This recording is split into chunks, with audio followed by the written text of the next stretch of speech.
جواب: افعال مذکور جس طرح عوام زمانہ میں رائج ہیں بدعت سیئہ ممنوع اور ناجائز ہیں۔ میرے دوستو، اگر آپ پڑھنا چاہتے ہیں تو فاضل بریلوی کا رسالہ جو بالکل تعزیہ داری کے نام سے ہے، اس کو ضرور پڑھیں۔ انہوں نے ان چیزوں سے روکا ہے۔ آج میرا ماحول، میرے بزرگوں اور دوستوں، آپ دیکھیں کس طرح گندی حرکتوں سے بھرا ہوا ہے۔ کہیں تعزیہ بنائے جاتے ہیں تو کہیں علم، کہیں سیاہ جھنڈے لہرائے جاتے ہیں تو کہیں حسین کے نام کی سبیلیں نکالی جاتی ہیں، کہیں یا علی کی صدا ہے تو کہیں یا حسین کی صدا ہے۔ الغرض بانس اور کاغذ کا ٹھاٹ جو تقدس اور عظمت کا اس وقت محور بنا ہوا ہے، حضرت حسین کی شخصیت جو خاک کے ذروں میں پنہا ہے، آج حاجت روا اور مشکل کشا کے مانی جاتی ہے۔ بنا بانس کا ٹھاٹ کاغذ چڑھا ہے، یہ بے جان ہے پھر بھی بابا بنا ہے۔ میرے بزرگوں اور دوستوں، یہ تعزیہ بنانے والے، امام حسین سے مانگنے والے، ان کے نام پہ نظر و نیاز کرنے والے اور انہیں مشکل کشا سمجھنے والے اگر صرف اتنا غور کر لیتے کہ کس گھڑی کے اندر، کس مشکل کے اندر حضرت امام حسین رضی اللہ تعالیٰ عنہ شہید کیے گئے۔ تمہاری کتابوں میں تو بہت کچھ لکھا ہوا ہے کہ کئی دنوں تک بھوکے رہے، پیاسے رہے۔ آخر آپ خود غور کریں کہ جو شخص اپنی حفاظت نہ کر سکے، جو اپنی بیوی بچوں کو نہ بچا سکے، دوست و احباب کو نہ بچا سکے، وہ مرنے کے بعد تمہارے کیا کام آئیں گے؟ ذرا اسی کے اوپر غور کر لو تو تب تمہیں انہیں مشکل کشا نہیں سمجھو گے۔ میرے دوستو، یہ غور کرنے کی بات ہے کہ تعزیہ کے نام پہ فریادیں، تعزیہ کے نام پہ نظر و نیاز، جو ساری چیزیں حرام ہیں۔ اگر کوئی غیر مسلم اپنے ہاتھ سے مورتیاں بنا کر کے پوجتا ہے تو ہم اسے مشرک اور کافر کہتے ہیں، مگر اپنے ہاتھ سے بانس اور کاغذ کا ٹھاٹ بنا کر اس کے نیچے قبر بنا کر اور پھر یہ عقیدہ رکھنا کہ امام حسین کی روح آتی ہے اور ان سے فریاد طلب کرنا، نظر و نیاز کرنے سے آپ مسلمان کہلاتے ہیں، یہ عجیب تفریق ہے۔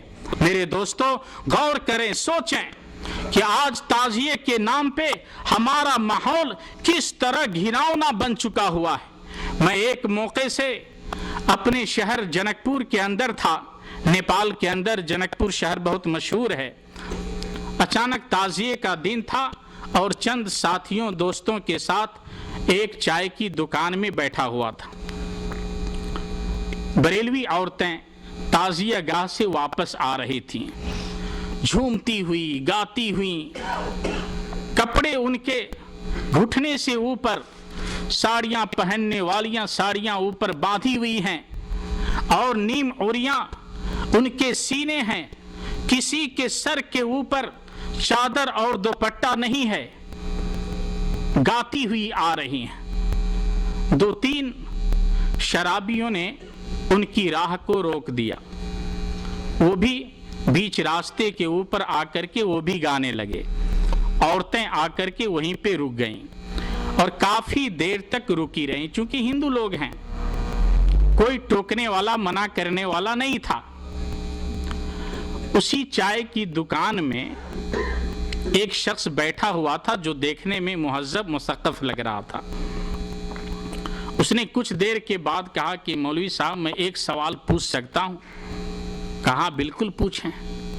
تو کہا ابھی جو آپ نے مسلمان بہو بیٹیوں کو دیکھا ہے یہ منظر، اسلام اس کے بارے میں کیا کہتا ہے؟ تو میں نے کہا کیا آپ نے اس سلسلے میں اسلام کے بارے میں کچھ پڑھا ہے؟ تو کہا کہ میں ریٹائر پروفیسر ہوں اور میں نے بڑی گہرائی کے ساتھ اسلام کا مطالعہ کیا ہے، اور اسلام پردے کے اوپر بہت زیادہ زور دیتا ہے۔ اس سے تو یہ بھی گوارا نہیں ہے کہ کوئی خاتون اپنی ہتھیلی اور چہرے کو بلا ضرورت کھولے۔ آخر یہ مسلمان ایسا کیوں کرتے ہیں؟ آپ لوگ اس سے منع کیوں نہیں کرتے؟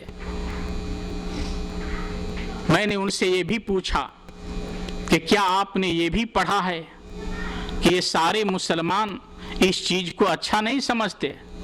کہا کہ ہاں، یہ بھی میں نے پڑھا ہے کہ مسلمانوں کے اندر کچھ فرقے ہیں، پارٹیاں ہیں، اور ان میں سے ایک فرقہ جس کو یہ لوگ وہابی کہتے ہیں وہ اس سے منع کرتے ہیں، اور انہوں نے کہا کہ میں سمجھتا ہوں کہ وہی لوگ حق پر ہیں جن کو یہ وہابی کہتے ہیں۔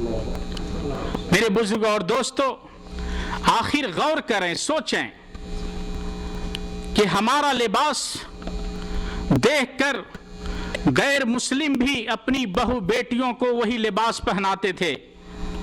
ہندوستان کی بہت سی ایسی جگہیں ہیں جہاں آپ چلے جائیں تو چند سال پہلوں کا یہ حال تھا کہ بہو بیٹیوں کو دیکھ کر آپ یہ اندازہ نہیں لگاتے کہ یہ مسلمان کی بہو بیٹیاں ہیں یا کافر اور غیر مسلم کی۔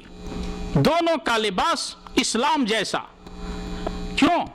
اس لیے کہ غیر مسلم بھی اسلامی لباس کو سراہتے تھے اور سراہتے ہیں۔ آج بھی جو ہمارے اندر بچی ہوئی تہذیب ہے، اخلاق ہے، اس کو غیر مسلم سراہتے ہیں۔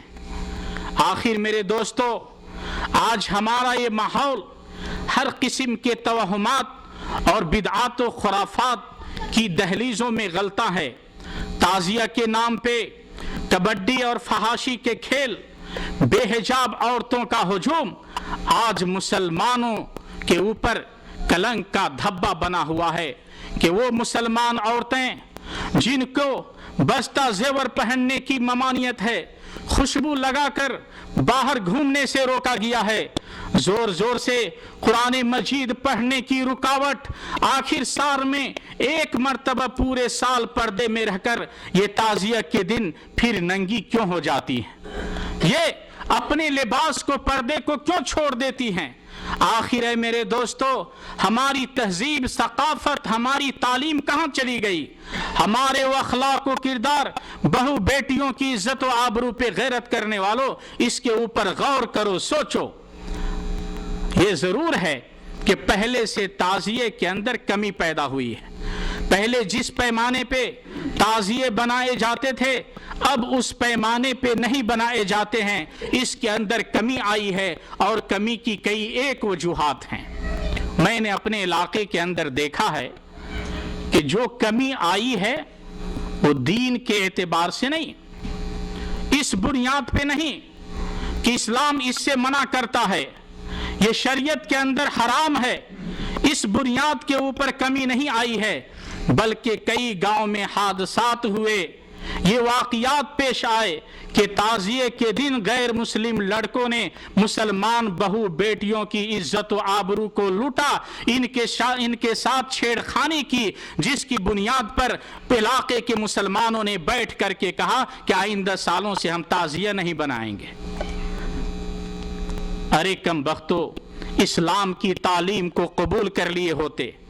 یہ علماء چیختے ہیں، چلاتے ہیں، پکارتے ہیں کہ یہ شریعت کے اندر ناجائز ہے، اگر تم ناجائز سمجھ کر کے رک گئے ہوتے تو تمہیں اجر و ثواب بھی ملتا، لیکن جب تمہاری بہو بیٹیوں کی عزت سے کھیلا گیا، ان کی آبرو ریزی کی گئی، تب جا کر کے تم نے اس کام کو چھوڑا ہے۔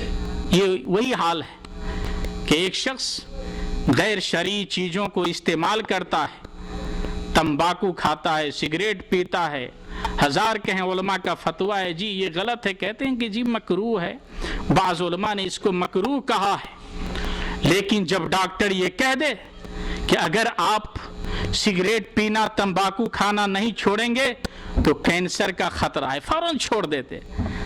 بعد میں پوچھیں کہ آپ کیوں نہیں کھاتے، کہتے ہیں جی اسلام نے تو منع کیا ہے نا، ہاں؟ لیکن یہ چھوڑتے ہیں ڈاکٹر کے کہنے پر۔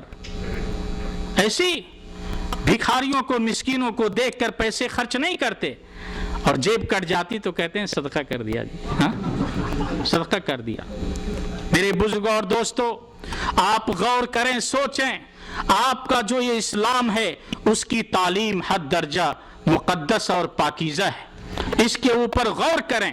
ڈھول اور تاشے بجانے والے یہ سوچیں، غور کریں کہ ڈھول اور تاشے کی آواز سن کر تمہارے نبی صلی اللہ علیہ وسلم اپنے کانوں کے اندر انگلیاں ڈال لیتے تھے کہ یہ خرافات کی آوازیں ان کے کانوں میں نہ پڑنے پائے. آج تمہاری بہو بیٹیاں ڈھول اور تاشے کے سامنے ناچتی ہیں، گاتی ہیں، اور تمہارے نوجوان ڈھول اور تاشے بجاتے ہیں. آج آپ دیکھیں مسلمانوں کی لڑکیاں کس کس طریقے سے گانے گا کر کے گاتی ہیں، ناچتی ہیں، اور کس طریقے سے لوگ اس کے اوپر داد دیتے ہیں.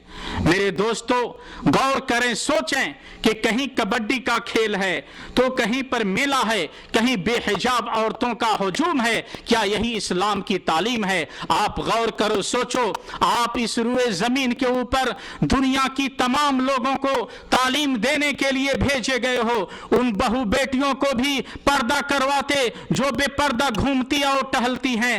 جائے کہ تمہاری بہو بیٹیاں آج بے پردہ ہو گئی ہیں. اور میرے دوستو تمہارے اماموں نے بھی جب ان چیزوں سے روکا ہے، پھر ان چیزوں کو کیوں کرتے ہو؟ یہ تعزیہ بناتے، یہ تعزیہ کو پوجیں ڈھولک بجا بجا کر، یہ تعزیہ کو پوجیں ڈھولک بجا بجا کر، قبروں پہ کریں جم گھٹ قوالیاں یہ گا کر، پھر تالیاں بجاتے قوالیاں یہ گا کر، ہر چیز مانگتے ہیں مردوں سے یہ جگا کر.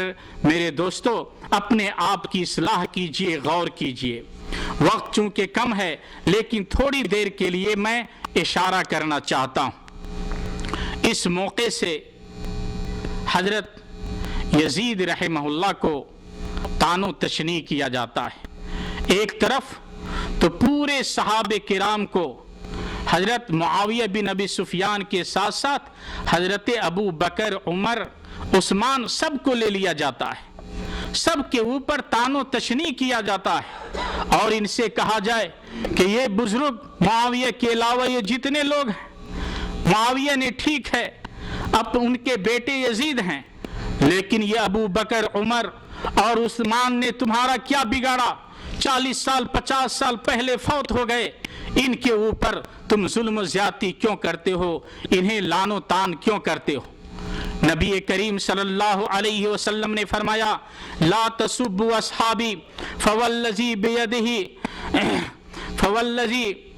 نفسی بیدہ لو ان احدکم انفق مثل عہد ذہبا لن یبلغ مد عہدہم ولا نصیفا. خبردار میرے کسی صحابی کو برا بھلا نہ کہنا. کہا اس رب کی قسم جس کے ہاتھ میں میری جان ہے، اگر تم میں سے کوئی احد پہاڑ کے برابر بھی اللہ کی راہ میں سونا خرچ کرے تو میرے کسی صحابی کے ایک سیر اور آدھے سیر کے برابر بھی نہیں ہو سکتا ہے. یہ صحابہ کرام کی فضیلت ہے. صحابہ کرام کے بعد تابعین کا دور آتا ہے جس کی فضیلت نبی کریم صلی اللہ علیہ وسلم نے بیان کی. لیکن سب کے اوپر لعنتیں بھیجتے، جبکہ آپ ابھی سن چکے ہیں کہ لعنت بھیجنا منع ہے. کہتے کہ جی انہی لوگوں نے تو حضرت علی سے خلافت چھین لی تھی، اگر یہ لوگ شروع میں نہ چھینے ہوتے تو پھر یزید کا دور نہیں آتا، اس لیے ہم لعن و طعن کرتے ہیں. میرے دوستو آئیے میں مختصر وقت کے اندر حضرت یزید کے بارے میں کچھ آپ کے سامنے بیان کرتا چلوں. امام حسین رضی اللہ تعالی عنہ کی شہادت کی خبر جب حضرت یزید کو پہنچی تو انہوں نے کہا قبح اللہ ابن مرجانہ لو کانت بینہ و بینکم رحم او قرابہ ما فعلوا ھذا بکم. عبید اللہ بن زیاد پر اللہ کی پھٹکار ہو، اگر وہ خود حضرت حسین کا رشتہ دار ہوتا تو انہیں قتل نہیں کرتا. البدایہ والنہایہ جلد 8 صفحہ نمبر 192، تاریخ طبری جلد 4 صفحہ نمبر 353. اور اس کے اندر آیا ہے کہ امام حسین کی قتل کی خبر سن کر حضرت یزید رونے لگے اور ان کے گھروں سے چیخ پکار کی آواز آنے لگی.